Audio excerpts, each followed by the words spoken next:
Hi, everyone. I'm Kristen V. Carter, and this is the Trust Your Magic podcast, where I interview friends, family, colleagues, and more who have inspired me to trust my magic because they trust theirs. And today I'm here with a very, very special guest. He is my therapist, spiritual practitioner, and minister, Jason Mitchell. Hey.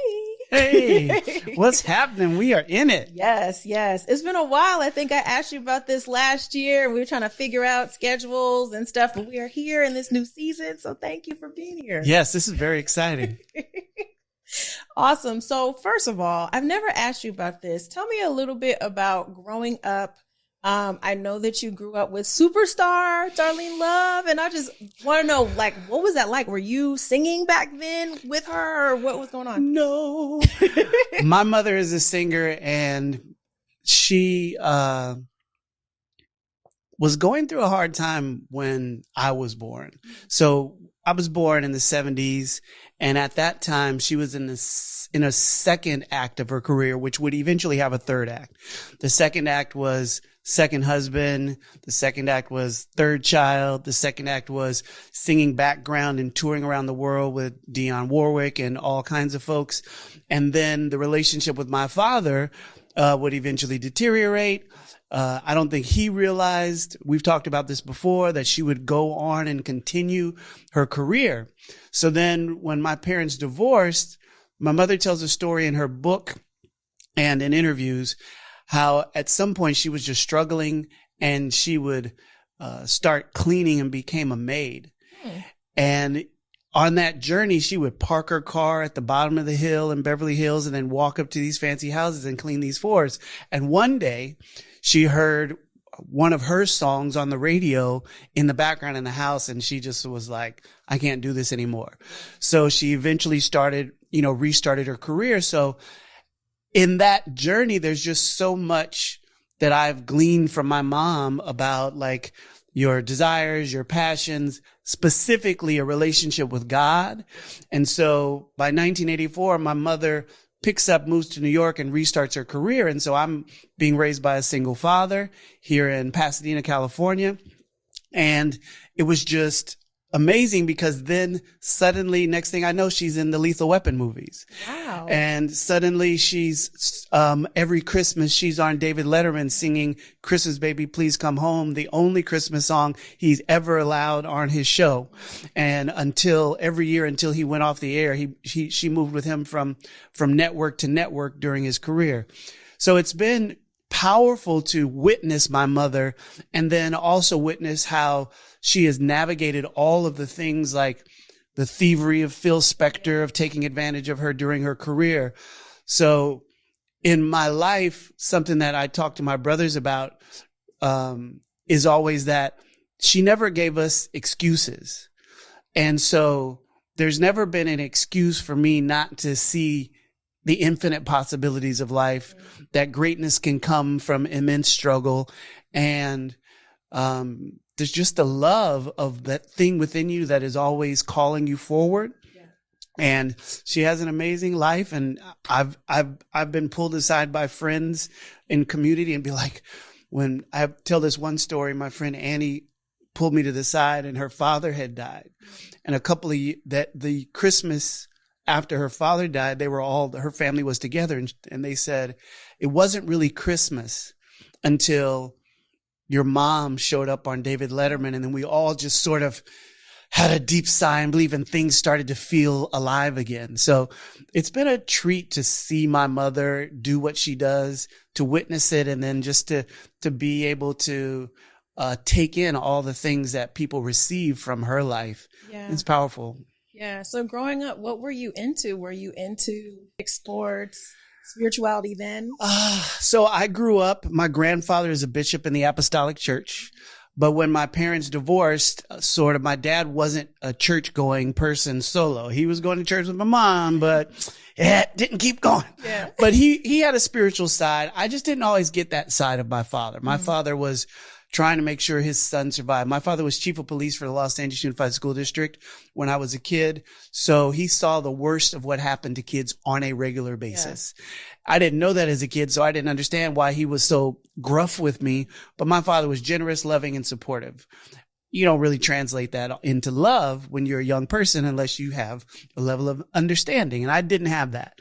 So when I grew up, school was great. I did sports.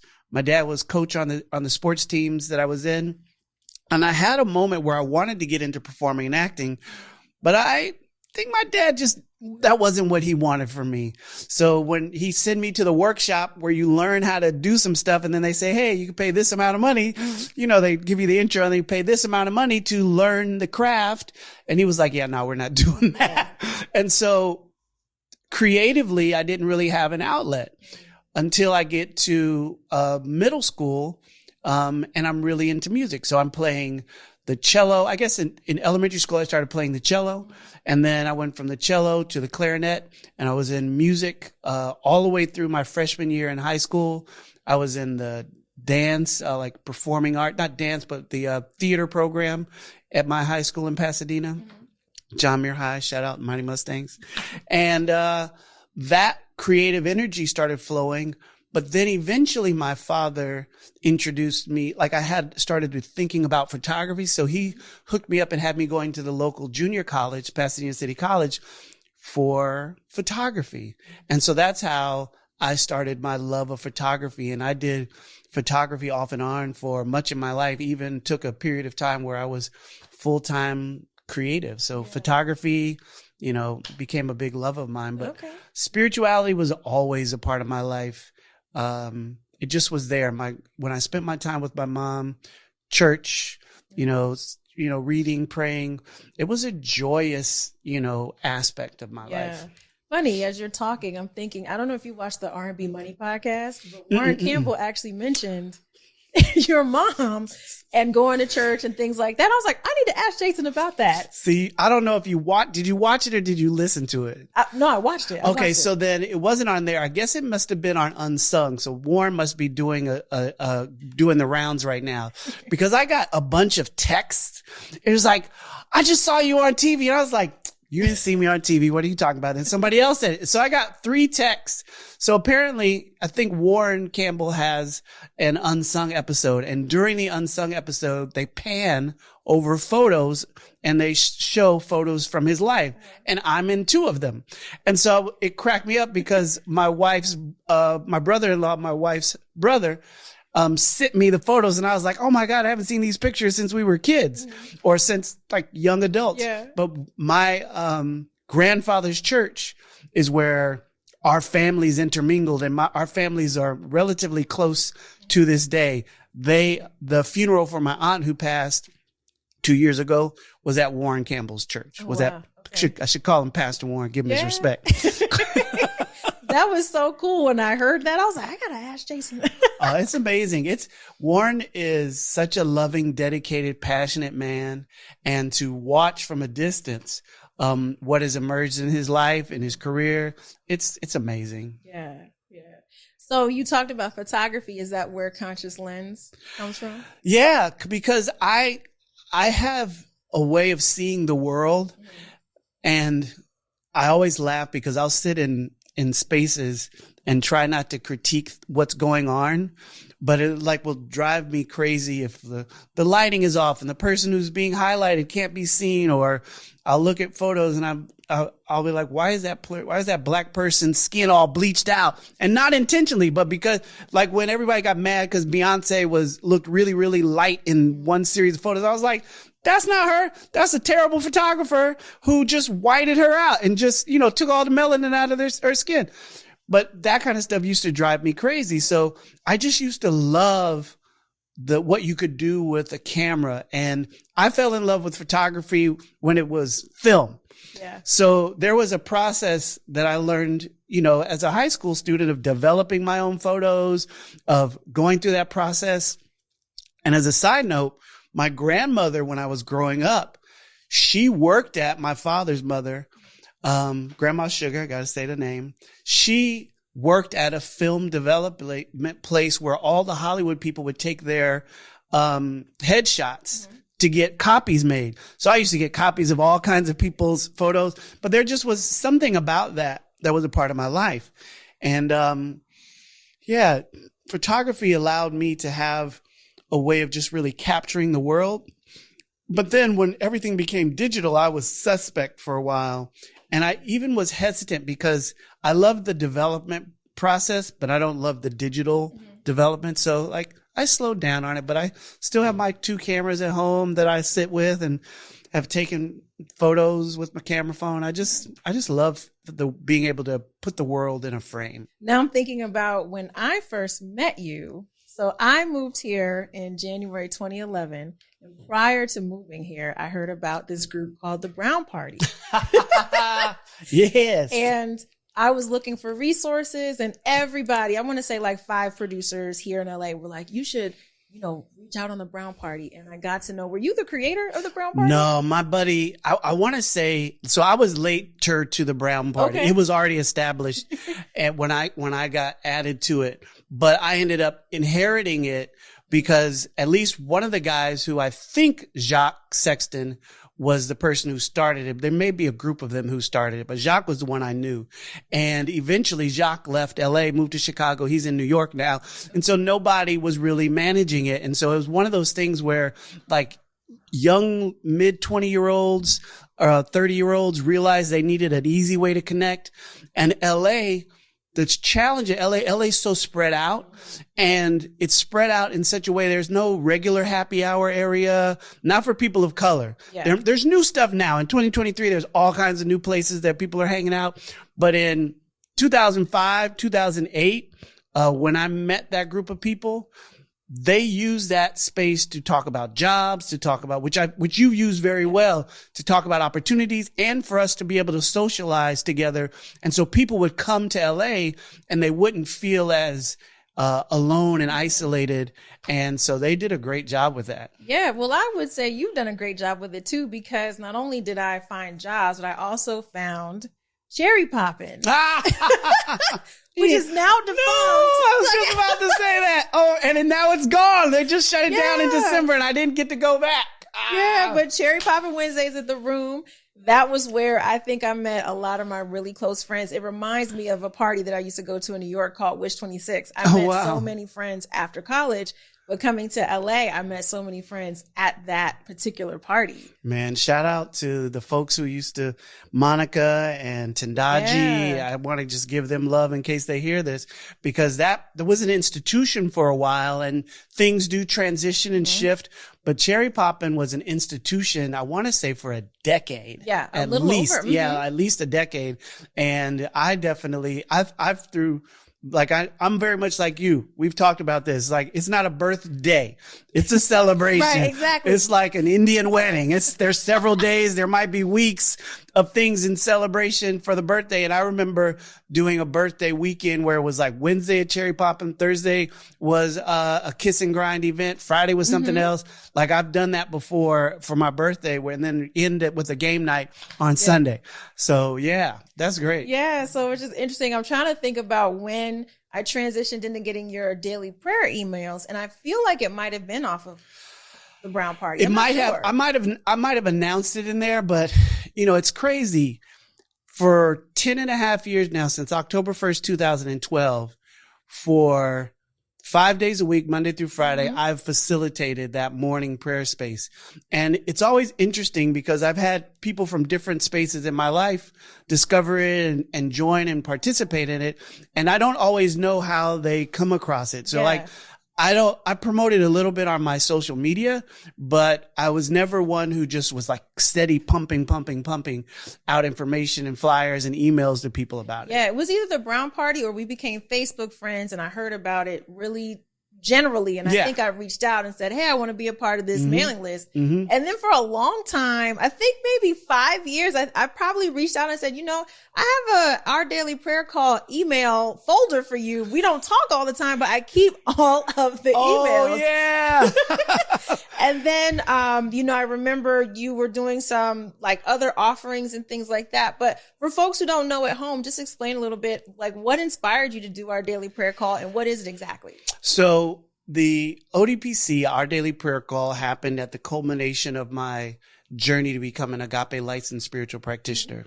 So to explain that, I am now on staff at a community called Agape International Spiritual Center, founded by Reverend Dr. Michael Bernard Beckwith in 1986. And I've been there now 18 years. When I first got there in 2005, I was attending services, and eventually I found out that they offered classes. And in offering classes, I found out about meditation, about prayer, about this process he calls life visioning, about the spiritual teachers that were the foundation of what birthed through what we call an organization that's formerly called the United Church of Religious Science, now called the Centers for Spiritual Living, that Agape was initially founded in, but now Agape is an independent spiritual center. Mm-hmm. And when I graduated in 2012, I knew I was being asked to do something. I didn't know what it was. 2012 is before Facebook Live. It might be before Instagram. Oh, yeah, for sure. And when I started it, it was a conference call. And I just knew that I was like, I want to just gather people together to pray. So when it initially was, it was like I try to play a little music over the phone, which always sounds terrible. And I'm an audio person, so it'd be like, we'll just use it for now. It's what technology's doing. It's worse than like the answering machine. At least the answering machine was recording on tape. If you were doing music to it, over the phone, it's trash. But I'd play a little music. I'd get on the phone and I would just pray and then unmute people like on a conference call line and let people pray. So I did it that way for years. Just, I'd have somebody substitute in for me if I was traveling or if I needed to do something. And then eventually Facebook started doing their live broadcasts. And so I started doing it on there, and it started to kind of grow and grow and grow. But what happened during the COVID shutdown was there was more interaction with people in the chat on Instagram Live and Facebook.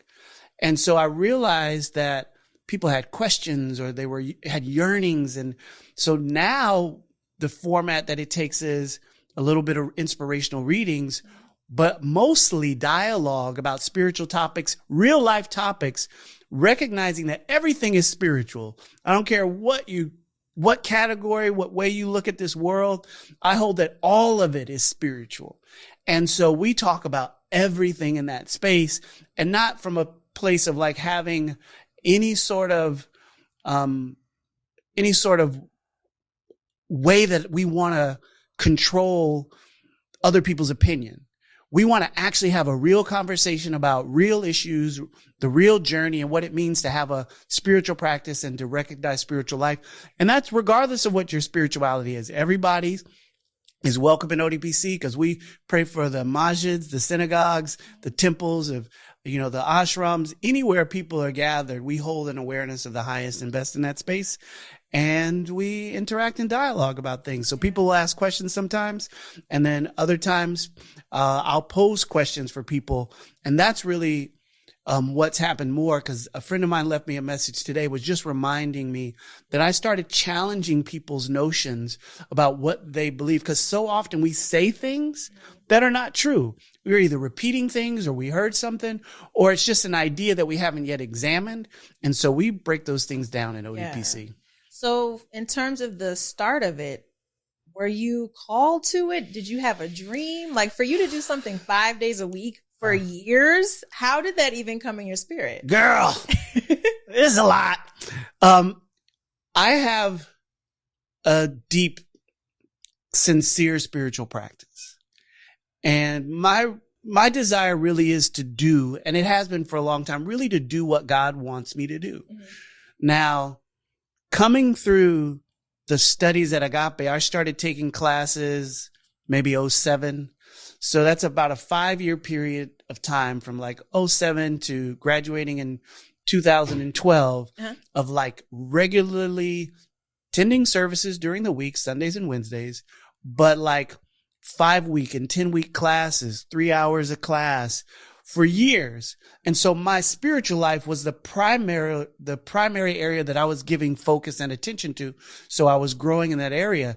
And so there was a deep desire to hear whatever the presence, whatever spirit, whatever God was calling me to. And I said, okay, well, let me just see if there's anything out there. And so once I recognized that I want to see, that also means that it's waiting for me to seek it, right? So one of the saying is, whatever you're seeking is seeking you. And so I realized that something was calling me, and I thought about what I could do. And I thought that the easiest thing for me to do would be able to hold a space for prayer, because that would allow people to start their days well. And we have a prayer ministry at Agape, and people call 24 hours a day, our practitioners. Sometimes they're on live, sometimes they call them back. And so many people call in the morning. So many people first thing in the morning, they're going to an audition, they're going to a job interview, they're going into a meeting, they're going in to do a pitch, and they want to be grounded in the presence of God. And ODPC eventually came up in my mind. It just was like, okay, our daily prayer call. Okay, let's roll.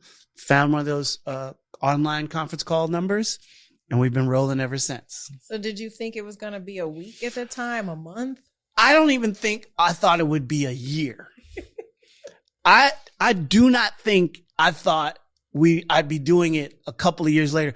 And there were seasons where I got to like year 6, year 7, because it evolved from just being the conference call to what I said today. But I also, for a couple of years, used to write a whole 2 or 3 paragraph message after I got off the phone and send it to people, because some people wanted some inspiration. Some people wanted to listen to the call.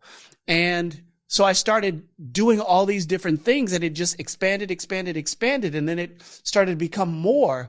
And then over time, a friend of mine was like, have you ever, how can we support it? Because I never thought about doing it for money. I never thought about it. It just was always service.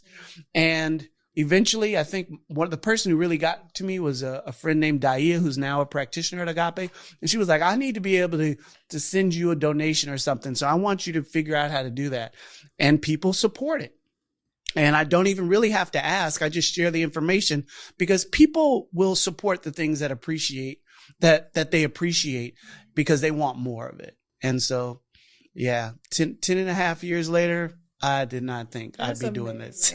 So at the height of COVID, when everybody was in an uproar and trying to figure things out, how were you feeling spiritually? Like, how do you get on a call day in and day out? Obviously, there's things that happen in the world, happen in your life. How do you stay grounded? Did you ever feel exhausted? The funniest thing about ODBC that I've realized over the years, it's really probably one of the most selfish things I can do. And I don't mean it the way other people mean selfish. Showing up in that space requires me to every day remember God, right? So when I was struggling, when I was going through the end of relationships, like I'm married now, but I had relationships come and go over that time period. I had my father make his transition. My father, as a matter of fact, my father, my grandmother, his brother, my aunt. I've had many people go through their journeys during that time. And then COVID came along. And when COVID came along, what happened for me was an expansion of the calling, because new people were turning in, new people who weren't usually home or weren't on social media at the time, and other people were struggling. So people would tell them about it. And so that's really what prompted the expansion to that. It's more of a dialogue and interaction now. And ODPC makes me want to be more. I have conversations and dialogue with people, and somebody asks a question that I'm not clear on. I want to get clear on that. So I'm inspired. I'm driven to go find a book, to go meditate, to go like root down into the concepts of finances, abundance, of peace, of power, of all the things that are going on in our world. And so it's probably the most selfish thing I can do is just to be like, yeah, I'm going to keep showing up here. And it's going to evolve again. Like it's probably 3rd phase now, and I don't know how long it'll last, because there are also other things that I'm called to do. Because as you know, I do workshops, I do classes, and that's one of the things that I did during COVID as well. Is I taught workshops on prayer, meditation, and visioning. So I also created additional offerings for people. Yeah. Well, I know at 6:30 I can always count on seeing your live. On my IG, I might be scrolling around. I might be on participating, but I know I can always count on that. It cracks me up, like, because, you're connected to your friends. I'm connected to my friends on social media. And then to see who shows up it really can be deeply meaningful to me. Like my friend Angie dropped in a couple of times and I was like, hey, Angie's in the prayer field. Yo, these things are just great to me. Cause I was saying that this morning. I was like, Angie's probably the person I've known the longest in my life. We're not super close, but we've stayed in touch over the years. We've known each other since the 2nd grade. And so it's just amazing how my life has become what it is. Minister, spiritual therapist, practitioner, on staff at this spiritual center that I just love. Yeah. And it's amazing. Because I always say you're my therapist, and I've always tried to figure out, like, do you call yourself therapist? Do you call yourself spiritual therapist? So when did you kind of get into that? So being a practitioner is what we call spiritual therapy, right? So at Agape, a practitioner is the ecclesiastical arm of our spiritual center. So similar to deacons in a church, similar to devotees in a particular tradition where we have made a commitment to practicing the presence of God, and our growth and our ability and willingness to hold that space for other individuals. So when I got to Agape, it's funny because the organization's been around, like, I think we're in our 37th year now. And again, I've been there. This is my 18th-ish year. And people who had been there a long time, it's like they recognize you because they've seen practitioners for years as a part of the community and other people who have been. And so I'm just going along to classes like, do. And somebody's like, oh, you're going to be a practitioner. I'm like, I don't even know what that is. What are you talking about? And then other people will be, as I got there longer, I started seeing the practitioners in the community. So I had a little curiosity, but not that much, because a year before I got to Agape, I had become separated from my previous marriage. And so in honoring my own spiritual journey, I stepped away from being deeply involved in my uncle and aunt's church. So I wasn't I wasn't attending church. I wasn't looking for any place to go. And then that next year, I was invited to Agape, and I went. The first time I was invited to Agape, I didn't go. I was deeply rooted in what I call my super Christian phase. Like, it's like Jesus, Jesus, Jesus, Jesus, Jesus, Jesus. Like, that's what I was doing. And I loved it. It was good for me. And something more was calling me as I left my marriage and then stumbled into Agape. So then as I took more classes, I got to a point where I had taken almost all the classes, and I recognized that something more was calling me, a different way of holding the things that I was holding. So I entered into the practitioner studies program in the fall of I guess it was the fall of 2010, and then graduated in the spring of 2012. And part of our studies, year 1 is about the work that you're doing on your own life. Year 2 is how do you support other people in doing that work? And so while I support individuals on their journey, I don't know anything within me that I don't already know that they know within themselves. And so it's different from being a therapist that would be like an LMFT that's primarily focused on using the modalities that they learned in school.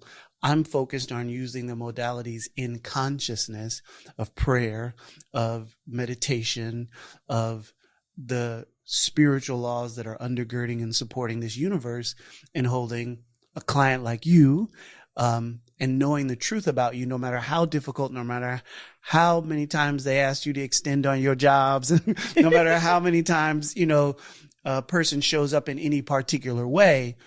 I always know that you have the answer, remember Michael did a PBS special and it's called The Answer Is You.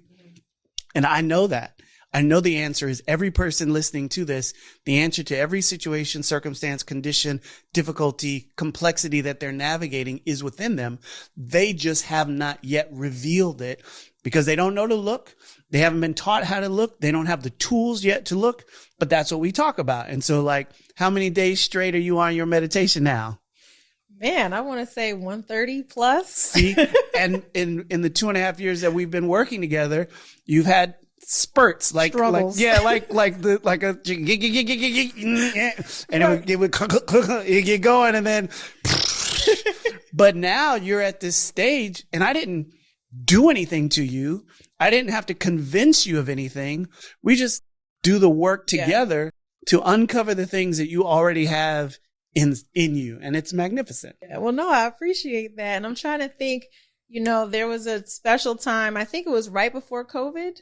Was it 2019, 2020? It might have been in the height of COVID that I reached out to you, because I've always known you socially and on social media and Facebook and daily prayer call. And I'm like, Jason is always gentle. He always is calm. He has a word for everything. There's just certain people that have that kind of vibe and energy. Thank you. And so I thought, I really want a male therapist and a male point of view. I wonder if Jason would work with me. As I remember sending you a Facebook message, because first of all, I wasn't sure if you would, take on someone that socially. So I first wanted to ask, are you okay with that? Are you comfortable with that? And then can we chat? And then I remember our very first session, I thought you weren't going to show up because of my own limiting beliefs, but I was like, you showed up, and I said, I really didn't think you were going to show. And you're like, why? And I'm like, it's like, well, there's the starting point. Because at the time I felt like men didn't show up. And so I had created this whole story of well, you didn't double confirm. I think we had confirmed. And then I was like, well, Jason didn't reach out the day before, so maybe he's not going to show. Yeah. I mean, and it's amazing how our minds work, right? Yeah. It's amazing all of the barriers that we will put in even when we want something. And, I love the work that we've been able to do and that I get to do with my clients, but I love the work that we've been able to do because you already do, before we ever met, you already did plenty of work on your own life in being the greatest version of Kristen that you had ever experienced, right? And so then inviting me into that journey with you, it's probably easier for me than you think it is. You might have the perception that it's hard, but your sincerity, even when we're working on the same thing, we're still swinging the axe at the same tree. We still seem to be carrying the same pails of water. The sincerity and the other word, earnestness, that you approach our work together with is producing results in the other areas of your lives and shifts. And not just with meditation. I'm not just because it's me, but because we did this work together, I think you can maybe be able to clearly articulate how different your life is today than before we started working together. Yeah, well, I would say I think most of the work that we've done is proving what is actually existing as opposed to what's been in my head sort of on a record scratch. You know what I mean? So thinking about, okay, this one person didn't show up, meaning my father didn't show up. So that doesn't mean that all men don't show up. And so I think we started out literally with me listing who are the men that show up in my life, how do they show up in my life, and also just being able to have transparent conversations. So I can definitely see through the last few years. I mean, even just a month ago, I invited a male friend of mine to session who is literally just a friend. Yes. I was like, I feel like I need support. I feel like I need some more testosterone in this Zoom. So will you come here? And he's like, sure. So both of you being present, I said, oh, I have already deflated whatever limiting belief was trying to come back, because I have the evidence right here that men do support me and men do honor me. And I get to continue to keep challenging that. One question I have, so for folks that have limiting beliefs, and it might not be men or women, but how do you work with people that sort of have something pop up recurring in that way? I have a teacher, Reverend Joanne, and she talks about sometimes transformation is like, I always picture a needle on a record, on vinyl. Right. I have to say vinyl now because some people won't know what records are. But I picture a needle on vinyl, and she'll say sometimes your transformation or your healing or your liberation is just moving like 1/16 to the left. And then I have another teacher from my Christian journey, Kenneth Hagin, he used to say, people get stuck in the ditch on the left and the right all the time. They get off of the path. And so what I'm often finding is that the way that we think, the way that we see the world, most of it, we did not create. The belief systems that we hold, they were given to us. The perceptions that we hold, they were given to us.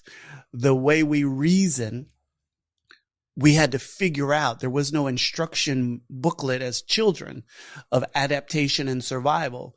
And so much of that stuff are layers and layers and layers and layers on top of the truth of the infinite possibilities that are available for our lives, the infinite good that is actually existing in the universe that we can't see because there's so much oppression and suppression of this good.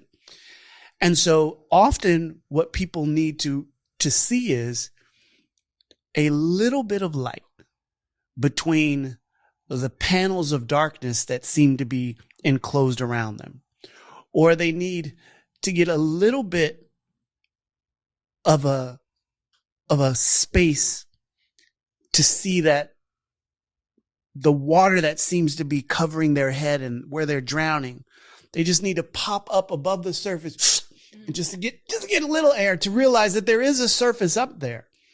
Because most people, when they're stuck, they don't know they're stuck. And then when you have the idea that you're stuck introduced to you, you still may deny that I'm stuck. I'm not stuck. I left that relationship, but okay, well, let's talk about this relationship. How similar is it to that one? Or I left that job because of how they were treating. Okay. So, but what are you like on this job and how are you experiencing? And so some of these rhythms and patterns and things that people haven't healed, that people are struggling with, they just need a little bit of light. And so we engage in practices first and foremost.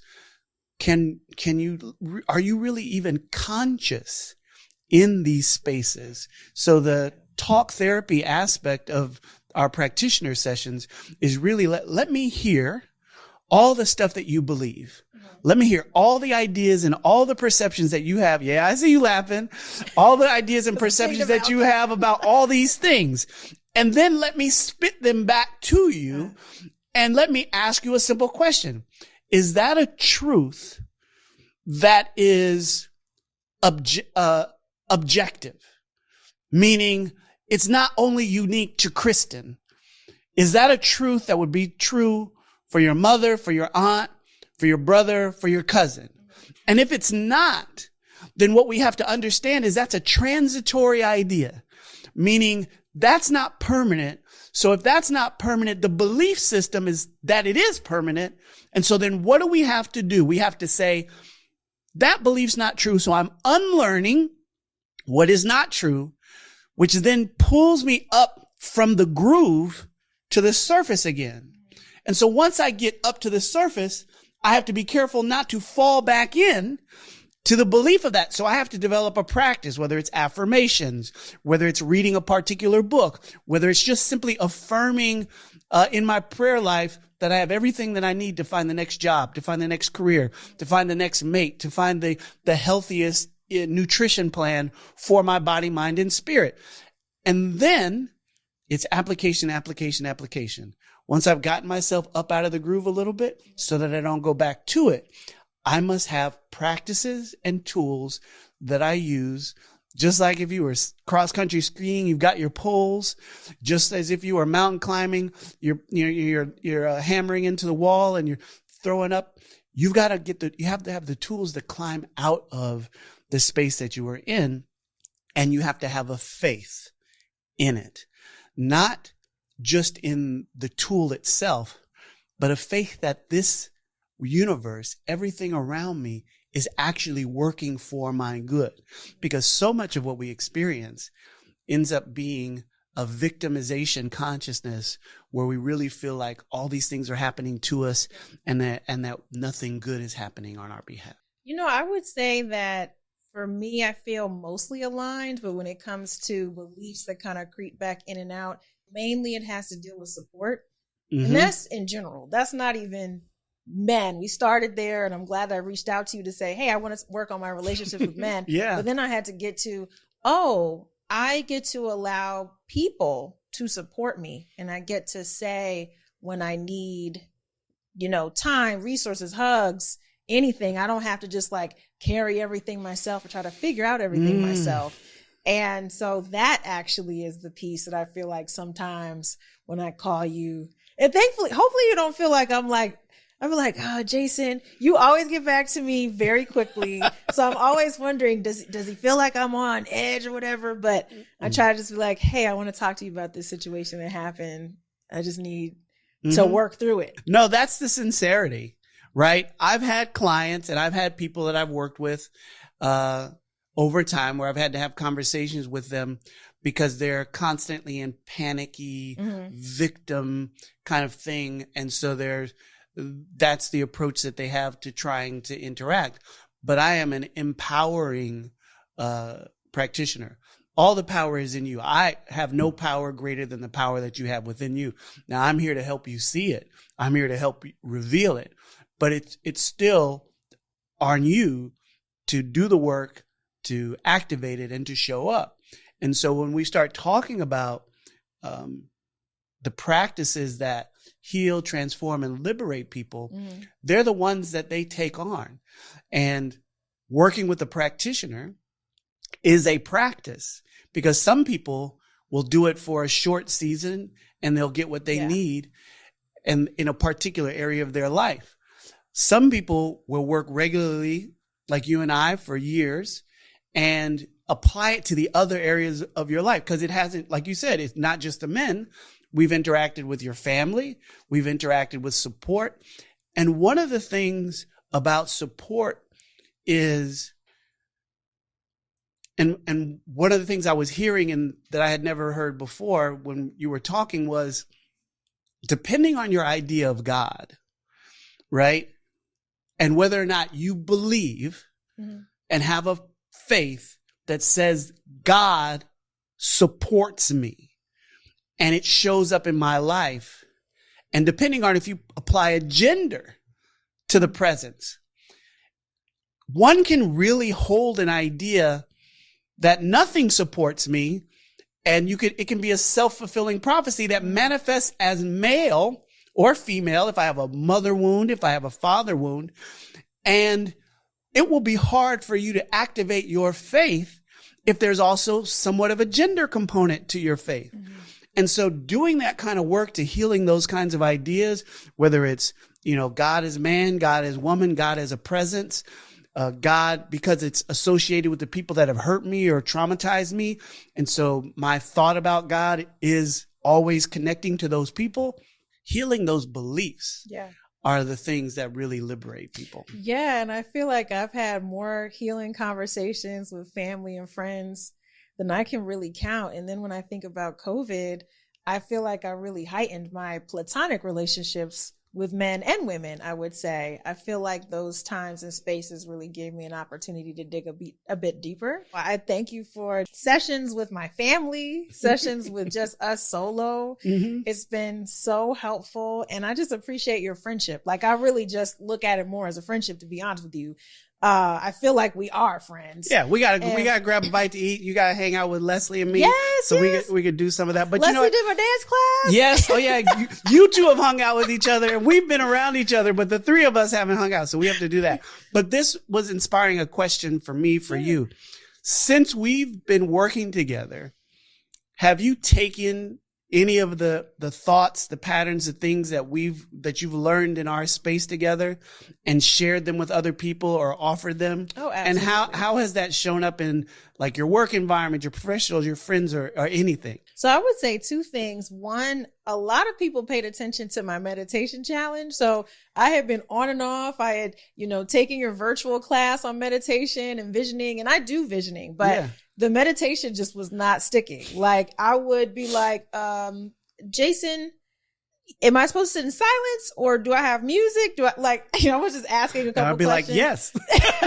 And it's like, it can be anything. But I think last year I got really serious about it because I felt like I really needed some stillness and some peace and calm. I think there were a few things between COVID, Nana passing, some disappointments in relationships where I said, you know what, I really need to be still, and I get to challenge myself. Even if I have no idea how I'm supposed to feel, let me sit down. And so I did that for 10 days leading up to my birthday, and I really enjoyed it.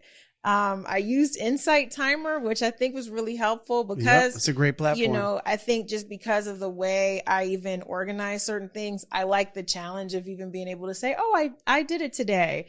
But then after a while, it became routine. And so when I started posting about that, quite a few friends were like, oh, what changed for you? And I said, I think it was just making a commitment to myself and also mixing it with prayer as opposed to doing one or the other, really building up my prayer life and my meditation life really was one thing that I can definitely say I've shared with friends. And then secondly is that we have everything we need to continue. And that's something that I've known through the years. So it wasn't necessarily new, but I think the practice of that has been new for me. Even in, you know, we talk about my schedule all the time. And I'm like, I get to be joyful even when things are not going my way. And that's something that I've had to really, not even had to, I get to really lean on. There you go. I see. You got it. You caught yourself. Really lean on. I get to be joyful no matter what's going on. Like, it's not circumstance based. I make that decision for myself of the energy that I'm going to bring into a space. Yeah. Because when we have that conversation, we talk about the divine qualities of this presence that we call God, that we call spirit. And in having those conversations, we also realize that we have to have this conversation about having a body, having emotions, having our mind and intellect, but also being spirit, right? And so having that awareness is completely transformative. I can be going through the most painful and difficult situation in my life, but it doesn't have to automatically mean that I'm stripped of joy, that I'm stripped of love, that I'm stripped of kindness. And we see people do that, but often people are like, I don't know I can't imagine it. I totally can. And I love that I'm really clear about that and that you are too. Yeah, no, I definitely appreciate that, because I'll say the toughest season of my life, I would still say, is high school, because I was at boarding school by myself, and I think still figuring out a practice for myself. You know, I was 16 when I was kind of going through what I would consider depression and just trying to figure things out. So even when I felt like I really hit in 2021 with Nana passing, and then my uncle being sick and my mom being displaced, and then I was sick, it was like a number of things. Even though I was trying to figure things out, I can't necessarily say I felt empty. I definitely can't say that. Right. I definitely felt like it was a space for learning, but I got to ask for support. I had been supportive through 2020. 2020 was an amazing year for me. I feel like I was, you know, giving Christmas rent. I literally did a Christmas rent giveaway and was raising money and all kinds of stuff. And then like, I feel like my family got caught 2021, and I was like, okay, I get to be still and still have my goals, still be present to my family, but also be present to myself in a different way. And so I'm really grateful for that time. Nice. Yeah. Love it. Okay. Well, is there anything else that you want to share with the people before we go? You know, the thing that I want people to really know is that there's nothing that they're going through in this journey that doesn't have something in it that is for their highest and best. And there are plenty of painful, traumatic things that we go through. And for everything that we've gone through, I can find you someone who has gone through similar, if not the same thing or comparable thing. And from that, they found a place within themselves that was unharmed, that was unbroken, that was untarnished, where the living presence of God, love is. And they allowed their life to reflect that. It took time. It took sacrifice.